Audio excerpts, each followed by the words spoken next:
네, 이번 시간은 기업 전문 파트의 1과목이죠. 재산보험의 5번째 순서입니다. 지난 시간에 이어서 중복보험 이론 그리고 화재보험 요율에 대해서 살펴보는 시간이 되겠습니다.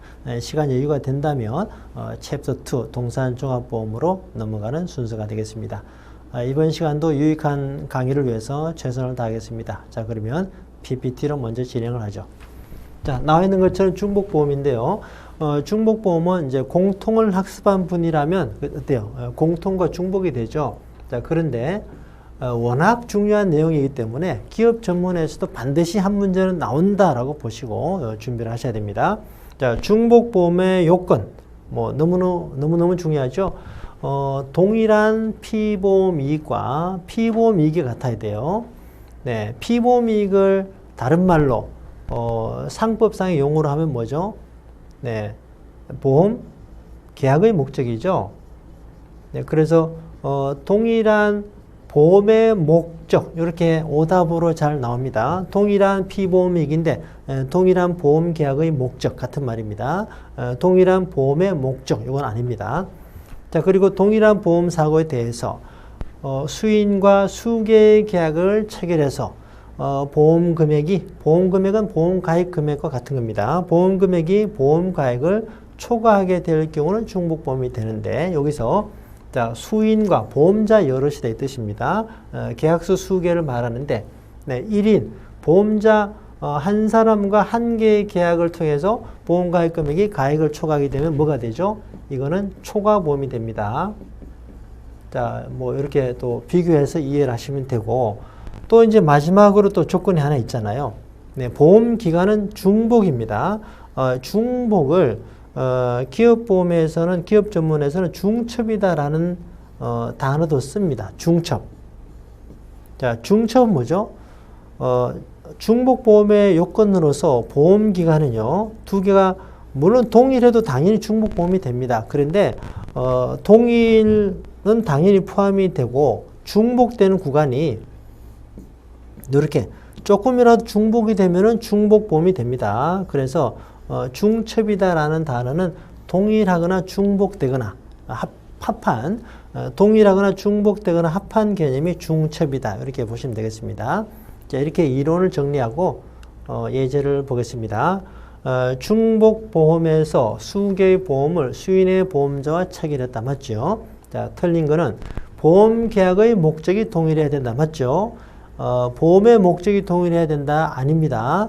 자, 요거는 이제 오답이 아니고 제대로 된 거고요. 보험 사고가 동일해야 된다. 이건 맞고, 당연히. 보험 기간이 중첩돼야 된다. 맞습니다. 중첩은 동일 또는 중복을 의미하고요. 자, 계약자가 동일해야 된다. 이게 사실은 실제 그대로 나온 문제입니다. 제가 시험 봤을 때 나왔어요. 그리고 이게 의외로 아마 어려워했던 분들이 아마 많이 계셨을 것 같아요. 그러니까 이제 1번이 좀 낯서니까 1번을 답으로 체크했는 분이 꽤 계셨을 것 같고 또 이것도 중첩이다라는 좀 단어가 낯설어서 답은 4번이죠. 동일한 피보험 이익이니까 피보험 이익을 가진 자가 누구죠? 화재 손해보험에서 피보험 이익을 가진 자 피보험자죠. 자, 그래서 중복보험은요. 보험 계약자는 동일해도 되지만 보험 계약자는 반드시 동일할 필요는 없지만 피보험자는 동일해야 돼요. 네, 피보험 이익이 동일해야 되니까 피보험자가 동일해야 됩니다. 이거 주의하셔야 돼요. 자, 그래서 답은 4번이고 네, 보험 계약자가 반드시 동일인일 필요는 없지만 여기 기본서 문장 그대로입니다. 네, 피보험자는 동일할 것을 요구하고 있다. 여기 이제 중복보험의 요건 확실히 체크하시고요. 자, 그 다음에 이제 중복보험에 대해서 어때요? 계산 문제 또 대비해야 되죠. 계산은, 자, 하나 더 요건입니다. 동일한, 어때요? 동일한, 정확히 말하면 보험의 목적을 이렇게 써야 되죠. 근데 이제 동일한 보험 계약의 목적이 돼야 되죠. 네, 이제 잘못된 거, 요거 잘못됐고, 반드시 동일해야 되는 건 아닙니다. 중복도 돼요. 그래서 중첩이 되면 된다. 그래서 가와 다가 잘못 설명한 겁니다. 요건을. 자, 이렇게 정리하고, 네. 이제 그 다음에 중복보험에서 계산할 때, 이제 A 보험, B 보험, C 보험이 중복되었을 때 계산한 방식은 거의 두 가지 구분되죠. 서로 간에 보험자 간의 계산 방식이 동일할 때는 보험 가입 금액 안분 비례 방식이다. 다를 때는 독립 책임액 비례 방식인데 구분해서 이해하셔야 됩니다. 자, 동일한 거니까 간단하죠. 동일한 거는 이제 보험 가입 금액을 합산해서 각 보험사가 얼마가 되느냐 이렇게 하시면 되는데, 자, 소액이 1억입니다. 1억이고, 네. 그럼 이제 보험 가입이 5억인데 세 개 합치면은 10억이니까 중복보험이 맞죠. 수인의 보험자와 수개의 계약을 체결해서 보험 가입 금액의 합이 보험 가입을 초과하니까 중복보험이 맞습니다. 자, 그러면 A 보험사가 지급하는 금액이 얼마냐? 자, 소액에다가 전체 가입 금액 합이 10억이고 A는 5 이렇게 비례해서 적용하면 됩니다. 간단하죠? 그러면 이제 5천만 원이 되겠습니다. 이건 동일할 때고, 자, 다음 예제는 이제 B, C 같이 계산해 보시면 되고요. 물론 합산하면 다 1억이 되죠. 무조건. 네, 이렇게 하는 게 뭐다? 연대 비례주의다. 네, 중복보험의 지급 원칙입니다. 자, 그리고 이제 요 케이스는 다르다. 계산 방식이 다를 때는 독립 책임액 비례 방식이다라고 하는데 두 개의 단계를 거칩니다. 첫 번째는 타 보험이 없는 것으로 가정하고 각 보험사의 독립 책임액을 계산한다. 독립 책임액을 먼저 계산하고 두 번째 이 독립 책임액의 안분 비례. 아까 보험 가입 금액 안분 비례 했듯이 그 얘기입니다. 자, 요 두 단계를 거친다를 개념적으로 이해하시고, 자, 차례대로 계산해 보겠습니다. 자, 해설창 보겠습니다. 자, 먼저 계약 간의 이제 방식이 다르니까 각 보험사의 독립 책임을 계산해야 되는데, 자, A 보겠습니다. 계약 A와 B 이제 두 개가 있는데, 그죠? A의 경우는 가입 금액이 1,000만 원이에요. B는 2천만 원입니다. 그러면 A는 손해액 800에 대해서, 자, 손해액 800에 대해서 2,000분의 1,000 맞죠? 자, A는 이제 다른 보험이 없다고 치니까 400만 원 일단 지급하게 됩니다. B는 어때요? B는 다른 보험이 없다고 치니까 B는 가액 2,000에 대해서 2,000으로 가입한 거니까 어때요? 전부 보험이네요. 자, 그러면 800이 됩니다. 여기 이제 독립책임액입니다. 독립책임액이 나왔습니다. 그러면은, 자, 독립책임액의 안분 비례. 그러면 A는 800에다가 각각 400에 800을 더하고 400이죠. 400, 800을 더하고 800이죠. 이렇게 계산하시면 됩니다. 두 단계를 거칩니다. 그죠? 이게 이제 다를 경우의 계산 방식이다를 구분해서 이해를 하시면 되겠고요.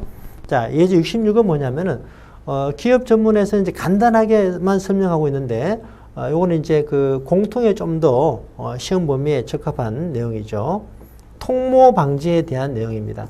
보험자가 A, B, C가 있는데, 수인의 보험자가 있는데, 만일에 이제 이 문제에서 보면 계약자가 B 보험사에 대한 보험 청구권을 포기할 경우는, 그러면 어떻게 되느냐? B 보험사의 청구권을 포기했다 그러면은 그 B 보험사에 애초 지급할 부분을 A와 C가 나눠서 연대해서 책임을 지느냐 아니면 무시되느냐, 이제 요거거든요. 그런데 이제 결론은 통모 방지 차원에서 어느 한 보험사에 의도적으로 청구하지 않는다 하더라도 기존의 연대 비례 방식으로 정한 보험금 지급의 계산에는 변함이 없다. 자, 그럼 먼저 얼마를 지급하는지 보겠습니다. 이제 먼저 안분 비례 동일하다고 치고 보면은, 자, 손해액이 1억이고 10분의 보험 가액이 5억이고 중복이 맞죠. 그러면 A의 경우는 10분의 4네요. 자, 1억에서 10분의 4니까 4천만 원.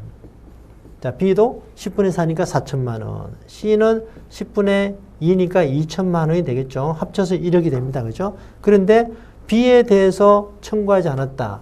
그러면 A와 C는 변함이 없습니다. 통모하는 차원에서 만일에 B를 나누어서 지급하게 된다 그러면 안 되는 거죠. 통모. 그러니까 보험자와 계약자와 비보험자가 짜고 통모하는 것을 방지하기 위해서 청구하지 않는다 하더라도 A와 C는 기존의 지급 보험금의 금액에서 변동이 없다. 변함이 없다. 그렇게 이해를 하시면 되겠습니다. 자, 물론 이제 우리 기업 전문에도 분명히 설명이 되어 있습니다. 그렇지만 아까 말씀드린 대로 요거는 공통에 좀 더 어울리는, 네, 좀 더 적합한 시험 문제가 되겠다. 이렇게 보면 되겠습니다. 자, 그리고 이제 주제가 바뀌어서 화재보험의 요율입니다. 화재보험의 요율은 상품의 가격이 있듯이 보험 상품의 가격이죠.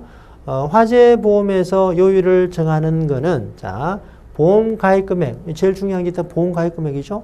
보험 가입 금액이 크면 클수록 보험료도 올라갈 테니까 여기다가 최종 적용 요율입니다.